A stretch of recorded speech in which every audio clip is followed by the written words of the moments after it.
Citizen TV and staying with us, we want to have a conversation with Dr. Fred Matiang'i. You may remember him. He was once the Interior Cabinet Secretary and also coordinating very many departments within government. Dr. Fred Matiang'i, how are you today? Fine, thank you. Now, there has been conversations going on in this country. Are you running for president in 2027? Yes. Well, of course, I am now working with my colleagues in the opposition, generally, and having conversations with several leaders in the country, and engaging with Kenyans from various walks of life on the future of our country, with the intention of seeing what we can do to fix some of the challenges we are facing in the country and how best we could take our country to the next level. As you may have noticed, and I think I've expressed myself elsewhere before, Kenya does not need an all-knowing savior or ruler for that particular matter. The country needs a hard-working, honest,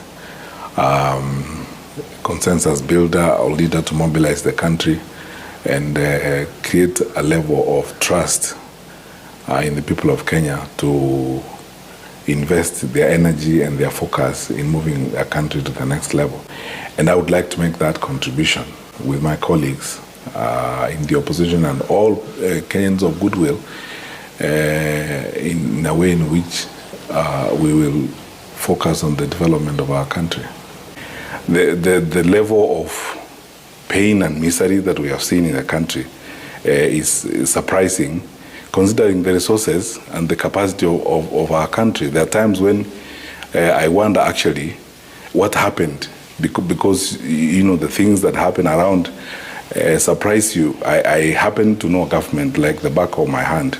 I was a cabinet minister for 9.5 years, say 10 years. I've worked with so many civil servants at various levels of government, so many private sector people who have helped support this country in various ways, worked through several challenging moments in the country with Kenyans, and I know for sure, deep down in my heart, what our country is capable of. And every time I look at what's happening around, I keep reminding myself, we are better than this. Our country is better than this. We are better people than this. We can do a lot better than, we are working on right now.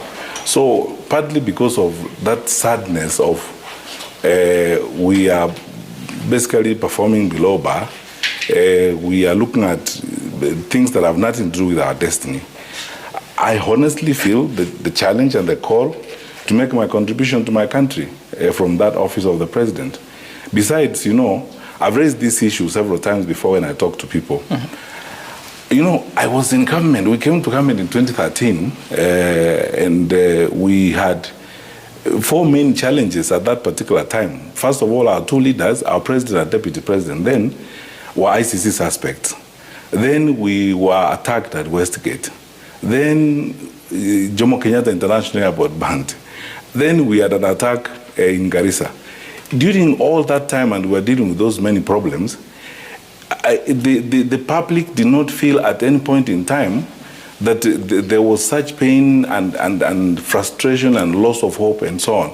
What I find interesting, and then I've been moving around talking to many people in the country, and I said this the other day, the anger and pain and frustration of the population down below is unprecedented. I have not seen that before. Mm-hmm. And it's across the board. You talk to people in all segments of the population, people are generally frustrated and disappointed, and for good reasons. Because when you look at, for example, the education sector, which I should know very well because I was Minister for Education, sometimes you feel the coherence of public policy leadership is not there.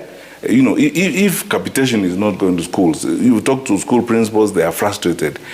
Sometimes the parents and students cannot wake up in the morning knowing this is the direction we are going, this is what's going to happen. Because in the education sector, you need a good school, trained teachers, and children who have hope. Yes. When all that is lost, you clearly can tell there's a problem. And finally, when you saw what happened last week, and the numbers of our Gen Z and young people, who are expressing frustrations and disappointments and so on. I mean, honestly, if you are a patriot and you love your country, the first call that you must answer to is, what can I do for my country? All right. And in my view, I think what I can do is to avail myself to make a contribution from that decision-making and consequential position in providing guidance and contributing to my country by working with others to fix the challenges that we are facing right now in the country.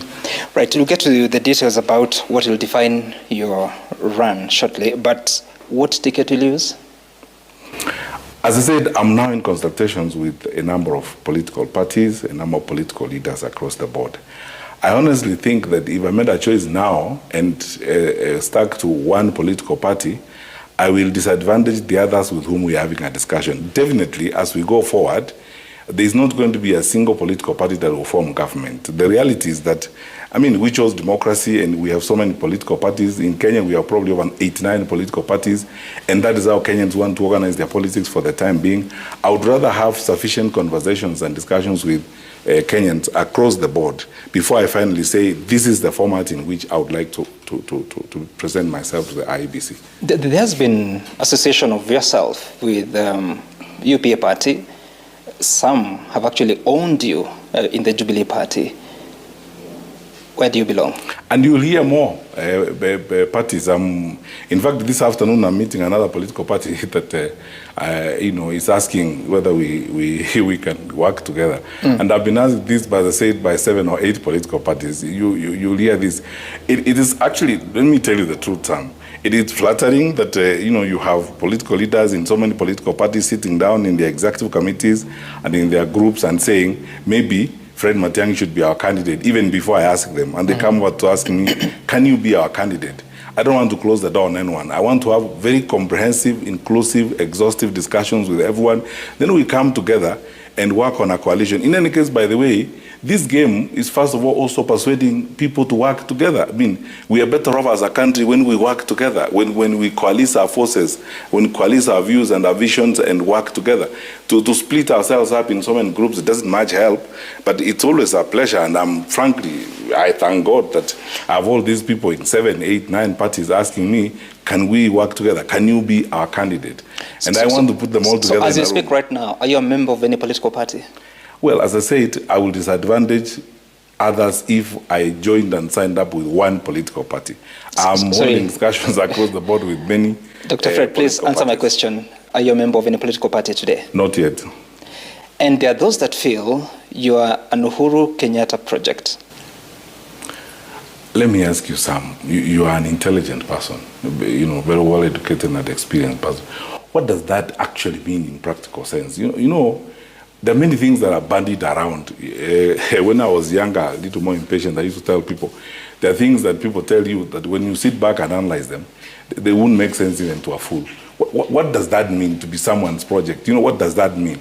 It's an indelible historical fact that Uhuru Kenyatta appointed me to his cabinet, and I served in his cabinet for 10 years in 3 significant portfolios, and gave me additional responsibilities and so on. But by the way, cumulatively for the 10 years Uhuru was president, he appointed close to 30 or so people to his cabinet. Some of them are serving in cabinet to this day. Others have risen to other responsibilities and so on. So am I a project by dint of the fact that I served in Uhuru's cabinet? And if it's a question of service and so on, why are you not asking me if I'm World Bank's project? Because I've just come from the World Bank. Have you had a conversation with the former president about your interests? I have not asked him about whether or not I should run, but we discuss Kenyan affairs every time we have an opportunity. Like I discuss with thousands of other Kenyans whenever I have an opportunity. I asked that question because, like I told you, the Secretary General of Jubilee Party has claimed you previously a couple of months ago, and we know there are several people that are working with you that also worked with Uhuru Kenyatta. But Sam, yourself said a while ago that UPA has claimed me. There are several parties that are going to claim me. In an official of a party expressing themselves to say, we would like so-and-so to be our candidate, that is fine. As I told you, frankly, I am fairly flattered. I'm probably the only person in recent times so many parties are claiming, which is a good thing. Even knowing that a Secretary General communicates about the position of a political party. But those others who are claiming me are also Secretaries General of other parties. Now, let's talk about the mobilization that we see in the country, because at the moment we're hearing conversations of President William Ruto working with Nyanza region and, of course, his own Rift Valley region. We have seen you that when you came home, your first stopover was in Kisii. What does that say about identity and also mobilization politically? Because this country, for several elections, has been about ethnic mobilization for politics. Well, first of all, Sam, we chose democracy. As a country, we chose democracy in the sense that it's not the best form of government, but the alternative is horrendous. What that means is that people are free to belong to wherever they choose to belong to politically, and the multiplicity of political expression and so on is good for the country, and it's very nice for all of us. When I arrived, I went home. I mean, everybody, it's a common practice the world over that, every one of us comes from a particular place in this world, wherever it is, whether you come from Jerusalem or Jericho or wherever it is you come from. When you arrive at that particular place you're going home, you go home.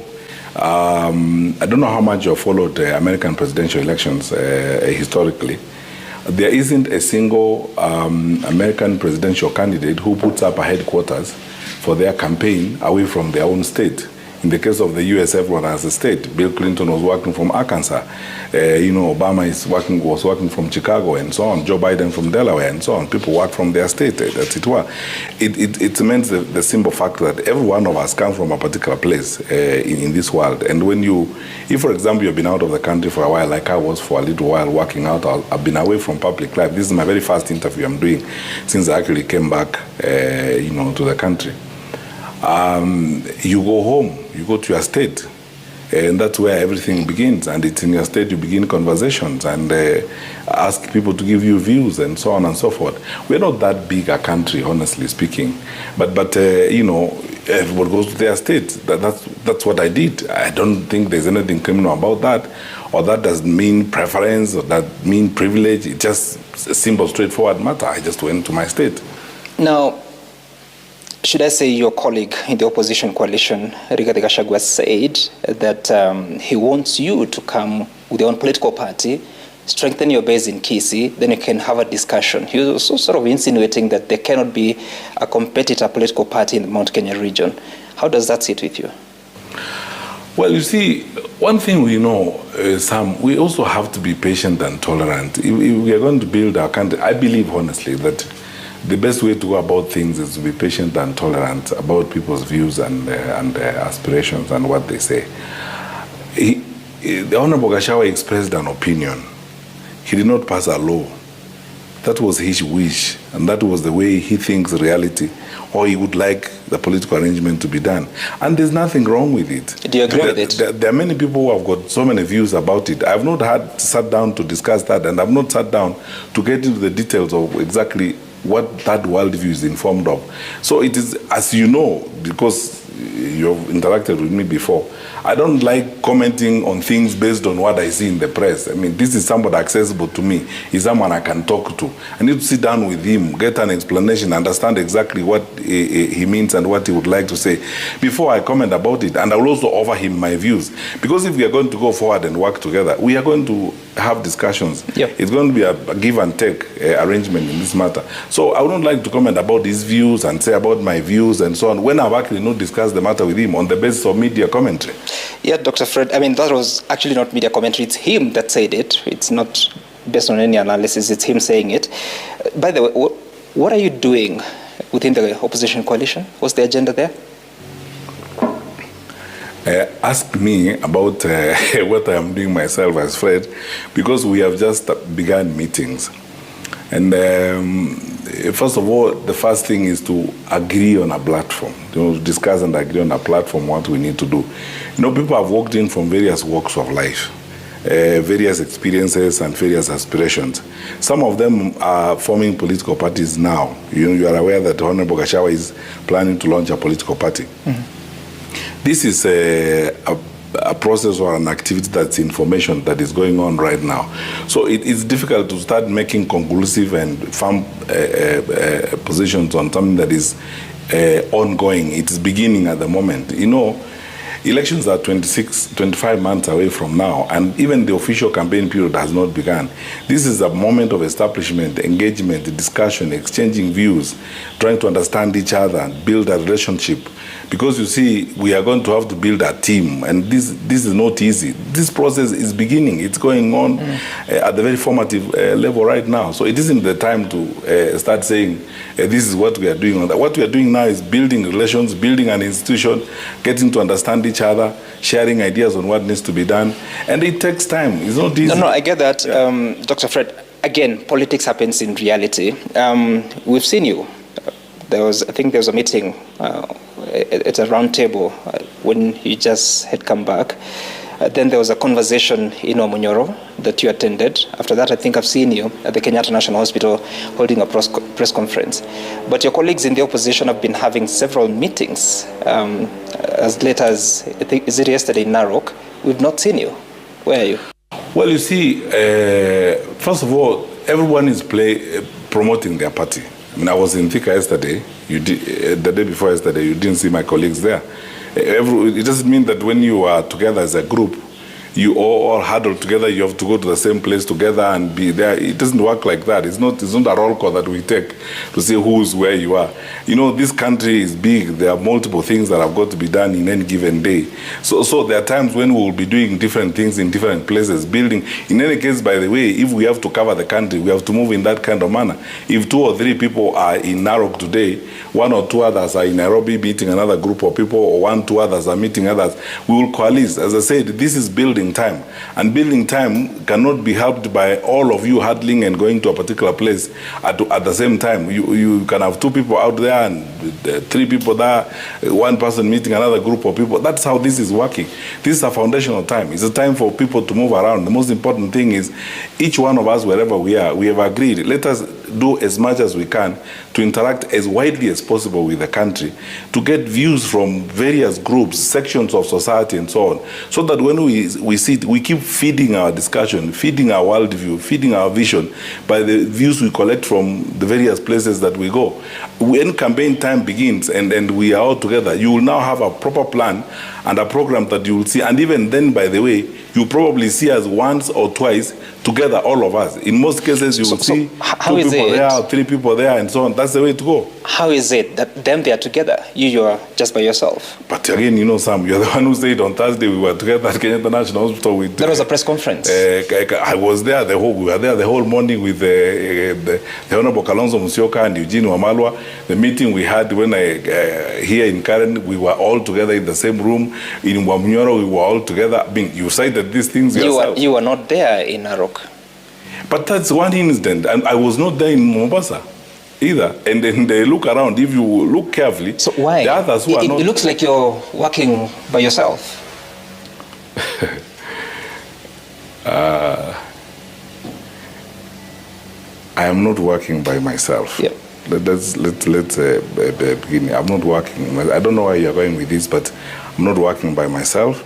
We are working as a team. We are deployed in various areas, and everyone is working on various activities with a view to, as I said, we must have as wide conversations as possible across the country. To be able to cover the country, we can't all huddle together every time we are moving around. You'll see 2 people here, or 2 people there, or 1 person there, or 3 people that side, and so on. That is how this is going to be done. We are at this foundational moment. Okay. And we can't all keep huddling together as it were. Then that way we will not cover the country. Let's talk about current issues as late as what you just mentioned about last week. And you came out to speak shortly during that week, and you're calling for dialogue, that it's important to speak to the young people as leaders.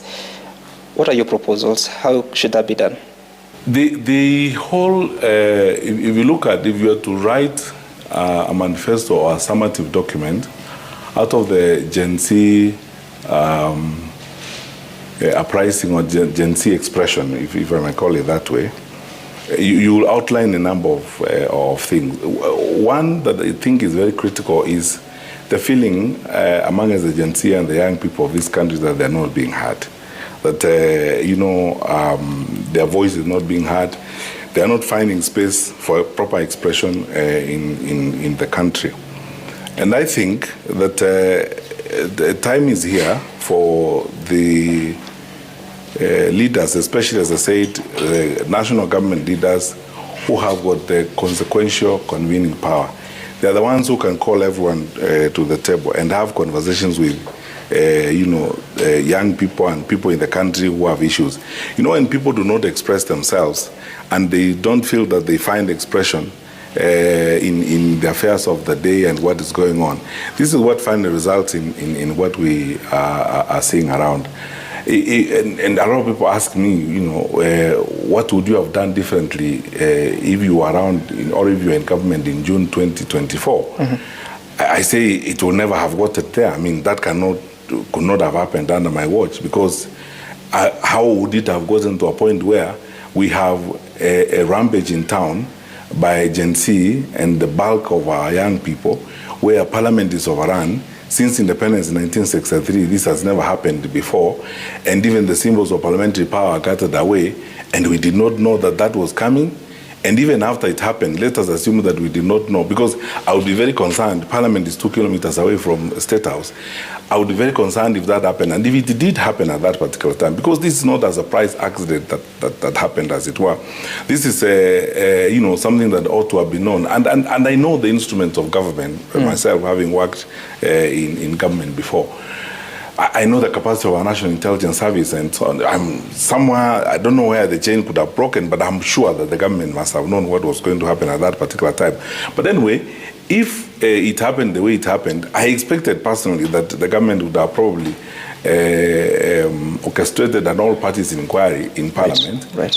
Where members of Parliament come together across political parties and have an inquiry to answer the question of what actually happened. Because even now, even if I ask you yourself, what actually happened, you will not say coherently what happened. We didn't take time to find out what happened. Yet, if we had had an inquest, it would have given an opportunity to the Gen Z and the young people to express themselves, to put forward the issues of concern, and it would have provided an opportunity for their parents and other people, civic organizations, faith-based organizations, and other players in society, right, to express themselves. When a conversation is going on in the country, chances are that you are likely to move the same direction, carry the country with you, or carry the people with you as you move forward. But when things happen the way they're happening now, those whose responsibility it is to convene and take decisions behave like nothing has happened. Everything is, business as usual. Right. While on the other hand, the same issues that are being raised every day are not being addressed. So I'm saying, can we have a point of engagement, where, and the civic leaders have called this, the Conference of Catholic Bishops has called this. Everyone is saying, look, why can't we have a framework of engagement where expression can be done by our Gen Z? And the issues they're asking, in fact, I need to point this out, that after it happened last year, the president's second statement, not the first one, the president's second statement, when he made commitment of